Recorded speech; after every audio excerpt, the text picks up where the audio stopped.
Baik, ada banyak sekali yang bertanya, dari mana sih saya harus memulai kurikulum Merdeka itu? Dan banyak teman-teman guru juga yang masih kebingungan harus memulai dari mana. Nah, dengan menonton video ini, nanti mudah-mudahan akan tergambar seperti apa seharusnya nanti memulai untuk melaksanakan kurikulum Merdeka. Nah, hal pertama yang harus dipahami yaitu bahwa di dalam kurikulum Merdeka itu dikenal istilah fase pembelajaran, yang kalau di kurikulum sebelumnya itu materi pembelajaran atau yang kita kenal dengan istilah KI dan KD itu berbeda di setiap kelas. Misalkan yang kelas 1 tentu KI dan KD-nya akan berbeda dengan yang kelas 2. Begitu juga dengan kelas 3, kelas 4, dan seterusnya itu berbeda KI KD-nya. Nah, di kurikulum Merdeka itu sendiri sudah tidak ada lagi dikenal istilah KI KD, tetapi dikenal istilah dengan capaian pembelajaran. Nah, di mana capaian pembelajaran ini itu per fase. Nah, misalkan untuk kelas 1 dan 2 itu kan fase A namanya. Lalu kelas 3 dan 4 itu fase B, lalu kelas 5 dan 6 itu fase C. Sehingga nanti untuk kelas 1 dan 2 itu kompetensi yang harus dikuasai siswa itu berada dalam capaian pembelajaran fase A. Sehingga nanti materi ajar untuk kelas 1 dan 2 itu sama. Sehingga siswa kita yang berada di kelas 1 dan 2 itu diberikan target selama fase A ini, kurang lebih 2 tahun, untuk mencapai kompetensi yang ada di capaian pembelajaran. Demikian juga dengan yang ada di fase B dan fase C dan seterusnya. Nah, sehingga untuk jenjang SD itu ada 3 jenis capaian pembelajaran. Capaian pembelajaran fase A, fase B, fase C. Ya, demikian juga dengan jenjang yang lain, misalkan seperti di SMP. Kalau di SMP itu berarti dia capaian pembelajaran namanya capaian pembelajaran fase D. Sehingga misalkan untuk matematika itu capaian pembelajarannya dari kelas 7 sampai dengan kelas 9 itu sama karena masih berada dalam fase D. Seperti itu. Itu yang harus dipahami terlebih dahulu. Nah, lalu pertanyaan selanjutnya adalah seperti apa sih perangkat yang harus dipersiapkan di sekolah, di dalam kelas? Nah, di kurikulum Merdeka ini tidak ada format perangkat yang baku. Yang ada adalah format perangkat yang benar. Mana yang benar? Yaitu yang difahami oleh guru. Nah, di sini saya akan menunjukkan beberapa perangkat ajar yang perlu dibuat oleh guru. Ya, kurang lebih ini adalah perangkat ajar pokok yang perlu dipersiapkan oleh guru. Yang pertama itu nanti guru perlu membuat analisis capaian pembelajaran. Kemudian yang kedua, alur tujuan pembelajaran. Yang ketiga itu modul ajar, dan yang keempat daftar nilai. Nah, seringkali ketika kita bertanya kepada rekan atau teman-teman guru lain tentang apa sih yang harus saya lakukan untuk memulai kurikulum Merdeka ini, download aja modul ajarnya di PMM misalkan gitu ya. Padahal sebenarnya bukan modul ajar yang harus kita siapkan terlebih dahulu. Ya, yang harus kita persiapkan terlebih dahulu itu adalah analisis capaian pembelajaran.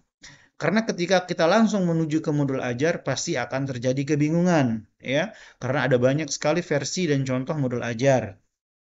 Maka hal pertama yang harus dipersiapkan, dilakukan oleh guru itu adalah menyusun analisis capaian pembelajaran. Nah, ada nggak contohnya? Ada. Nah, nanti di video ini Ibu Bapak Guru akan menjadi jauh lebih paham tentang bagaimana mempersiapkan perangkat ajar yang tentunya ini sangat memudahkan sebenarnya, jauh sangat memudahkan dibanding kurikulum sebelumnya. Nah, nanti untuk mempersiapkan ini saya sudah menyiapkan sebuah website. Nah, ini ya, yang bisa dimanfaatkan oleh ibu bapak guru untuk melihat beragam contoh, format, ataupun peraturan dan panduan terkait implementasi kurikulum Merdeka, baik dari jenjang PAUD, SD, SMP, sampai dengan SMA, SMK. Nanti silahkan dibuka ini. Ya. Nah, eh, nanti di link ini, nanti tampilannya seperti ini kalau dibuka. Oke, ini saya coba buka.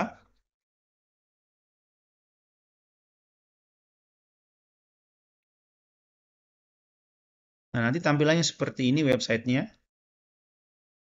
Nah, nanti hal pertama yang harus dilakukan seperti yang tadi saya sampaikan itu adalah membuat analisis capaian pembelajaran. Nah, hal pertama yang perlu dilakukan adalah kita perlu mengunduh capaian pembelajaran. Ini dia. Jadi nanti yang pertama yang dilakukan adalah unduh dulu capaian pembelajaran yang ada di website ini yang sudah saya sediakan, ya. Oke, ini tinggal di-download saja. Nah, ini halamannya kurang lebih ada 1822 halaman. Kok banyak sekali? Iya, memang banyak karena ini gabungan dari semua eh, jenjang, ya, capaian pembelajaran semua jenjang dari PAUD hingga SMA SMK. Maka misal nih saya menyontohkan untuk yang SD misalkan ya. Untuk yang SD misalkan untuk yang fase A saya mencontohkan matematika. Maka saya harus mencari dulu apa namanya capaian pembelajaran fase A. Jadi bisa ini setelah di-download. Nanti kalau sudah di-download di sini download ya di sini. Nah, nanti kalau sudah di-download itu dalam bentuk PDF ya kurang lebih seperti ini tampilannya. Oke, ya seperti ini. Lalu tinggal kita cari capaian pembelajaran sesuai dengan mata pelajaran yang Ibu Bapak ajarkan. Bisa memanfaatkan Ctrl F ya, Ctrl Find. Oke, misalkan saya mau mencari matematika. Oke. Ini saya coba majukan ke halaman sekitar 125 coba. Oke, lalu saya cari matematika di sini. Nah, ini dia matematikanya. Nah, inilah capaian pembelajaran matematika yang sudah ditentukan oleh Kemdikbud. Nanti silahkan Ibu dan Bapak mencari capaian pembelajaran sesuai fase. Nah, misalkan ini yang fase A kan ini dia capaian pembelajarannya ini. Nah, ini ya. Lalu yang fase B ada di bawah dan seterusnya. Ya. Nah, kemudian setelah saya menemukan fase pembelajaran mata pelajaran saya, apa yang harus saya lakukan? Yang harus dilakukan pertama kali itu adalah membuat analisis capaian pembelajaran. Ya, ada nggak formatnya? Ada contohnya. Silahkan kembali ke website yang tadi itu. Di sini di nomor 6 ini ada format analisis capaian pembelajaran dan alur tujuan pembelajaran. Ini tinggal di-download saja di sini formatnya. Oke, nah di sini ada dua format, ada format alur tujuan pembelajaran dan format analisis capaian pembelajaran. Nah, nanti silahkan buka dulu yang pertama adalah format analisis capaian pembelajaran ini. Ini yang dibuka dulu setelah di-download. Nanti tampilannya kurang lebih seperti ini. Nah, ini dia. Ya, ini contoh format yang saya kembangkan. Nah, nanti kalau Ibu dan Bapak guru memiliki format lain yang mungkin dirasa lebih sederhana, lebih mudah digunakan, silahkan saja untuk digunakan. Ya, baik. Nah, format analisis capaian pembelajaran ini nanti tujuannya adalah untuk menghasilkan tujuan pembelajaran. Itu ya. Oke, jadi langkahnya itu sangat sederhana. Ini saya kosongkan dulu ya. Saya kosongkan dulu. Ini kebetulan sudah saya isi. Nah, langkah pertamanya adalah buka dulu capaian pembelajaran yang mau dianalisis. Ya, misalkan nih matematika ini udah saya buka. Nah, nanti untuk matematika di fase A, nanti itu di sini ada elemennya. Jadi setiap mata pelajaran itu ada elemennya, ya. Atau mungkin ya apa ya, pokok bahasan, mungkin bahasa sederhananya ya, pokok bahasannya. Misalkan nih untuk di fase A ini untuk kelas 1 dan 2, untuk elemen bilangan itu ini CP-nya, capaian pembelajarannya nih. Ini tinggal di-copy saja lalu di-paste di sini. Seperti itu, ya. Lakukan hal yang sama, langkah yang sama untuk elemen-elemen matematika yang lain, di-copy. Ya, di-copy ke sini semua elemen-elemennya di kolom yang pertama ini. Nah, jika sudah di-copy semuanya, ya, maka langkah selanjutnya adalah ini. Kita tentukan kompetensi apa yang harus dikuasai siswa yang ada di capaian pembelajaran ini. Ya, kompetensi itu biasanya ditandai oleh KKU, kata kerja operasional. Ya, misalkan di sini kalau kita baca capaian pembelajaran ini kan kompetensinya ada membaca yang harus dikuasai oleh siswa, kemudian menulis, menentukan, membandingkan dan seterusnya. Ini tinggal kita tulis saja di sini. Lalu di sini ada melakukan penjumlahan. Lalu di sini ada menunjukkan, mana ya? Menunjukkan, menunjukkan, ya, itu ya. Jadi kita tulis kompetensinya dulu di sini. Nah, setelah kompetensinya ketemu, lalu tentukan kontennya. Konten itu materi. Materi apa dari membaca ini yang perlu dikuasai oleh siswa? Oh, bilangan cacah sampai 100. Mana dia? Ini ada. Lalu ada ini, penjumlahan dan pengurangan sampai bilangan 20. Nah, kita tulis di sini. Ya. Dan seterusnya. Nanti silahkan lakukan hal yang sama untuk semua CP. Ya. Tentukan apa kompetensi dan kontennya. Nah, ketika melakukan hal ini, mohon untuk tidak dulu memikirkan kelasnya. Intinya kita analisis untuk fase A. Tidak perlu memikirkan kelas dulu. Oke, ya. Nah, kalau sudah jadi kompetensi dan kontennya, udah beres ini. Tinggal kita pasangkan saja ini kompetensi dan konten untuk membuat tujuan.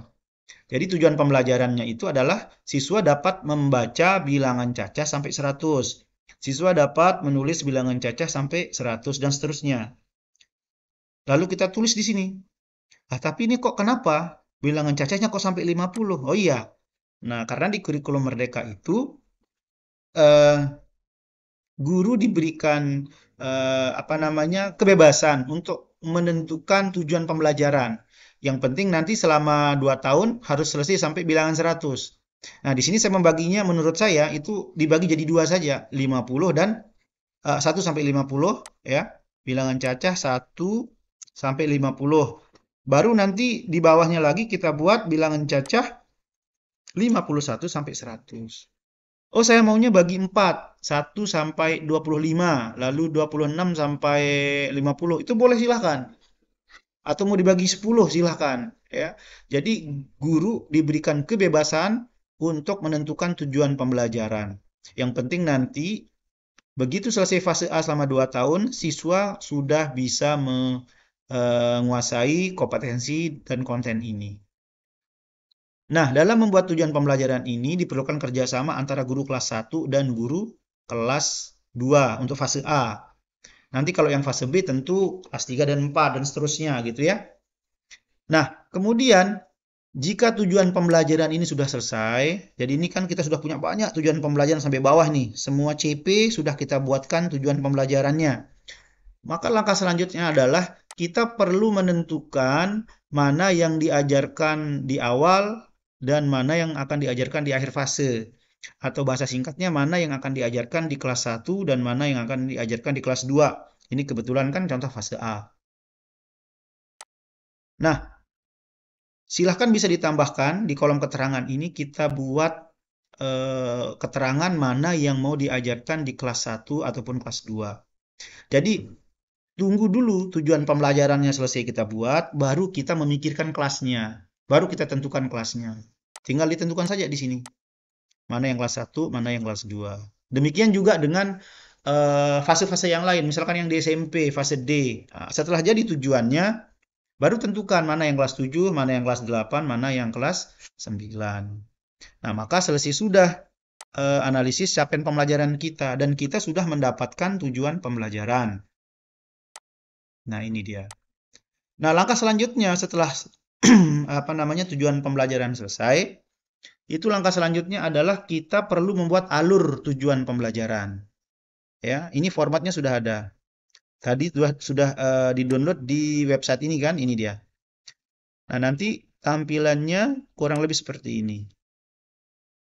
Nah, nanti di alur tujuan pembelajaran ini sudah bisa masuk per kelas. Jadi misalkan mata pelajaran matematika ini tadi kelas 1 ya, fase A. Nah, di sini tinggal di-copy saja tujuan pembelajaran yang sudah kita dapatkan di analisis CP ini. Mana yang kelas 1 silahkan di-copy. Kemudian kalau misalkan yang guru kelas 2 tentu mengopi yang tujuan kelas 2. Itu silahkan di-copy ke sini.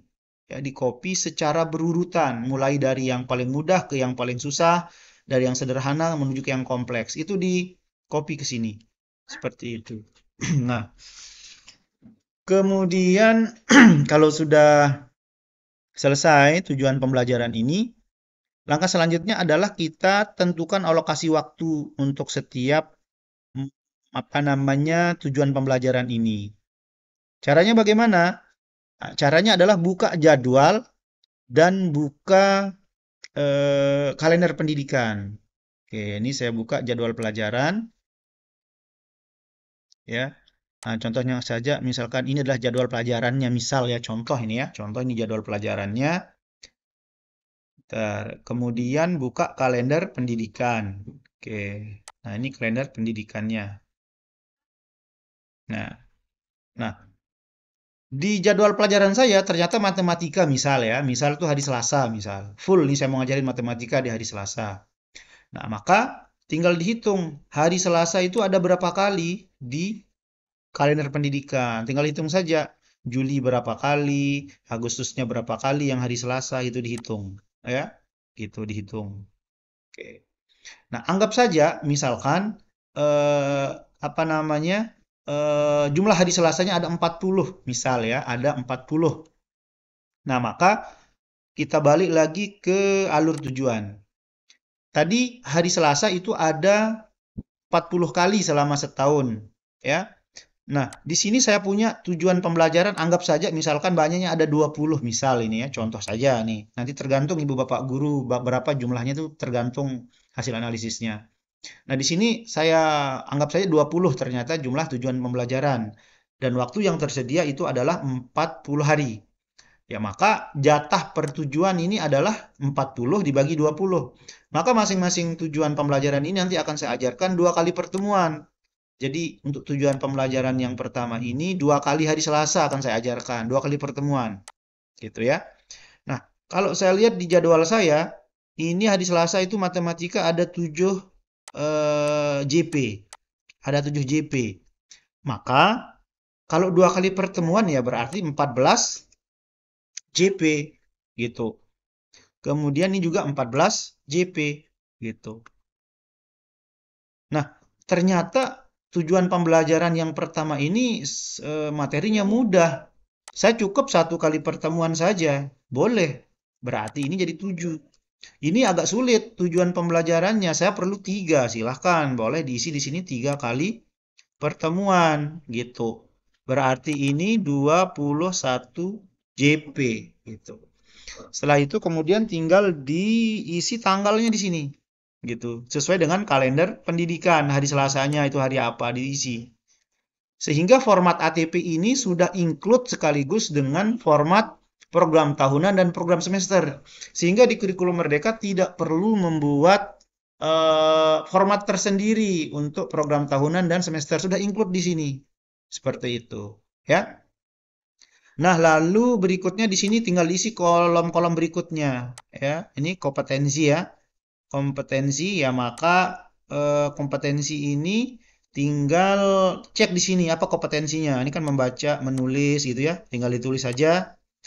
Konten atau materinya ini sampai bilangan cacah sampai 50 ya. Karena udah per kelas sekarang ini. Berarti bilangan cacah sampai 1 sampai 50. Kemudian silahkan isi dengan dimensi profil pelajar Pancasila yang ingin dikembangkan ya. Jadi bisa diisi dengan dimensi. Ini kan dimensinya yang gotong royong ini ya. Jadi isi dengan dimensi, lalu dalam kurung sub elemennya, ya sub elemen. Jadi dimensi dan sub elemen. Ya. Kalau masih bingung tentang dimensi dan sub elemen dari profil pelajar Pancasila, silahkan bisa nyari video tentang apa namanya dimensi profil pelajar Pancasila, nanti akan saya share juga di channel saya ini, ya. Tapi ini sebenarnya yang paling penting itu sebenarnya sampai di sini. Ini yang paling penting ini. Jadi yang ini hanya apa untuk pendukung ya, pendukung. Lalu terakhir di sini isi dengan karakteristik atau potensi sekolah yang menunjang ketercapaian dari kompetensi dan konten ini. Apa yang ada di sekolah yang menunjang pencapaian kompetensi ini. Oh, misalkan nih ada kartu angka, ada papan bilangan, ada alat peraga bilangan dan macam-macam. Silakan ditulis. Ya, ABP-nya, medianya, sumbernya lah begitu ya, diisi di sini. Nah, maka format ATP ini sudah include sebagai silabus. Jadi dengan satu format ini kita sudah mendapatkan ATP, kemudian program tahunan, program semester dan apa namanya? Silabus gitu. Nah, kalau ini sudah selesai, barulah kita kemudian membuat yang namanya modul ajar. Inilah yang menjadi dasar kita untuk membuat modul ajar, gitu. Nah, untuk membuat modul ajar itu sebenarnya sangat mudah. Nah, kalau kita nanti, ini coba nanti silahkan bisa eh, Ibu Bapak Guru nanti coba download ini panduan pembelajaran dan asesmen ini. Di sini dijelaskan bahwa modul ajar itu ada dua versi. Ada yang versi lengkap dan ada yang versi sederhana. Nah, saya akan menunjukkan yang versi sederhana sekarang ini supaya tidak menyulitkan Ibu Bapak Guru sekalian. Ya, kita coba buka ini contoh yang versi sederhana. Sangat memudahkan. Tidak perlu ribet-ribet ya untuk apa namanya? Modul ajar yang versi sederhana ini ada di halaman 88. Sebentar, saya buka halaman 88-nya. Ini dia. Coba kita lihat ini. Nah, ini yang untuk SD ya contohnya. Nanti yang SMP ada di bawah, tinggal scroll aja. Coba kita perhatikan di sini. Ternyata modul ajar itu formatnya yang sederhana seperti ini. Ini identitas, tujuan pembelajaran, langkah-langkah, lalu eh, asesmen atau penilaian. Ternyata sama formatnya kayak RPP modul ajar itu. Jadi nggak usah capek-capek sebenarnya untuk download atau segala macam. Itu sebenarnya bisa kita buat sendiri karena sederhana gitu. Ada nggak formatnya yang sudah siap diedit? Ada. Mana? Nih, tinggal di download di sini udah saya siapkan ini. Contoh modul ajar sederhana, sederhana ini dia. Nah, ini sudah saya siapkan. Formatnya udah tinggal isi saja di sini. Ya, isi identitas sekolahnya, ya, kemudian nanti tujuan pembelajarannya apa, tinggal taruh di sini sesuai dengan yang ada di ATP. Mana ATP-nya tadi? Nah, ini tinggal copy aja. Jadi modul ajarnya boleh dibuat per tujuan, boleh juga beberapa tujuan digabung, atau per elemen juga boleh, silahkan, bebas saja. Ya, yang penting buat modul ajar sendiri. Ya, jadi di modul ajar itu kan isinya adalah tulis apa yang akan kita lakukan, lalu lakukan nanti apa yang sudah kita tulis di modul ajar ini. Nah, jadi copy tujuan pembelajaran ke sini. Lalu kalau misalkan alokasi waktunya ada 3 kali pertemuan, ya maka nanti di kegiatan pembelajarannya mohon untuk merincikan pertemuan pertama apa yang dilakukan, pertemuan yang kedua apa, pertemuan ketiga apa gitu ya. Lalu nanti terakhir ada penilaian. Penilaiannya seperti apa yang mau dilakukan? Silahkan ditulis di sini. Nah, kalau misalkan di penilaiannya kita katakan di sini kita isi 20 butir soal soal ini ya, soal pilihan ganda misalkan. Ya, maka nanti harus ada lampirannya soalnya gitu. Ada pengamatan keterampilan siswa dalam menggunakan alat ukur panjang misalkan. Ya maka harus dilampirkan format penilaian ini gitu. Jadi sesederhana inilah modul ajar sebenarnya. Tidak usah ribet-ribet. Karena jangan sampai nanti kurikulum merdeka, namanya kurikulum merdeka kok malah menyulitkan kita dalam membuat perangkat gitu. Ternyata tidak, sangat sederhana sekali gitu. Nah, kalau sudah jadi modul ajarnya, langkah terakhir adalah siapkan daftar nilai. Daftar nilai juga sangat sederhana. Ada nggak formatnya? Ada, sudah disiapkan di sini. Ini contoh daftar nilai. Nah, ini ya. Oke, nah ini dia. Tinggal di-download saja nanti. Nah, cara menggunakannya juga sangat mudah. Nah, misalkan nih pelajaran matematika ya. Nah, matematika tinggal diisi saja. Tadi kan ada 20 tujuan ya di ATP-nya. Ada 20 tujuan. Ceritanya nih ya, ada 20 tujuan. Nah, maka nanti di sini harus ada minimal 20 nilai. Masing-masing TP itu harus ada nilainya untuk nilai hariannya di sini. Nah, kalau di kurikulum 2013 itu kan harus ada dua jenis, ada nilai pengetahuan dan nilai keterampilan. Nah, kalau di kurikulum Merdeka cukup satu nilai per tujuan, ya. Dan silahkan itu bisa diperoleh dengan cara tes tulis, mau praktik, mau penugasan, mau portofolio, terserah, bebas guru melakukan penilaian. Yang penting setiap tujuan pembelajaran itu mesti ada apa namanya nilai sumatifnya. Karena nanti ini yang akan kita gunakan untuk menyusun raport. Lalu nanti untuk ulangan tengah semester itu tidak perlu per tujuan atau tidak perlu per KD kalau yang dulu ya di K13. Cukup satu nilai saja, misalkan nilai tengah semester matematika langsung diisi di sini. Gitu. Ya. Nah, boleh melalui penilaian tes atau non tes. Sama juga dengan SAS, sumatif akhir semester. Jadi cukup satu nilai, nilai semester matematika, nilai semester agama, nilai semester bahasa gitu. Sehingga kalau misalkan apa namanya, kalau di guru kelas rendah misalkan kelas 1 itu hanya 4 daftar nilai yang dibuat ya. Hanya 4 daftar nilai karena hanya 4 mata pelajaran kalau yang di kelas rendah untuk guru kelas. Jadi hanya 4 lembar gitu.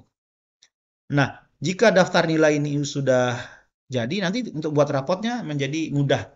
Dan saya juga sudah menyiapkan aplikasi apa namanya aplikasi rapor. Ada di channel saya ini bisa dicek ya gitu. Baik, mudah-mudahan ini bisa membantu Ibu dan Bapak guru dalam mempersiapkan perangkat ajar dengan lebih merdeka, sehingga nanti Ibu dan Bapak bisa lebih memfokuskan waktunya untuk apa namanya memberikan perhatian kepada kebutuhan belajar siswa, gitu ya. Silahkan nanti selanjutnya akan saya buat juga video tentang bagaimana merancang P5 yang sederhana, lalu tentang apa itu dimensi profil pelajar Pancasila, dan nanti juga ada tentang struktur kurikulum yang ada di kurikulum Merdeka. Mudah-mudahan video ini bermanfaat. Terima kasih. Assalamualaikum warahmatullahi wabarakatuh.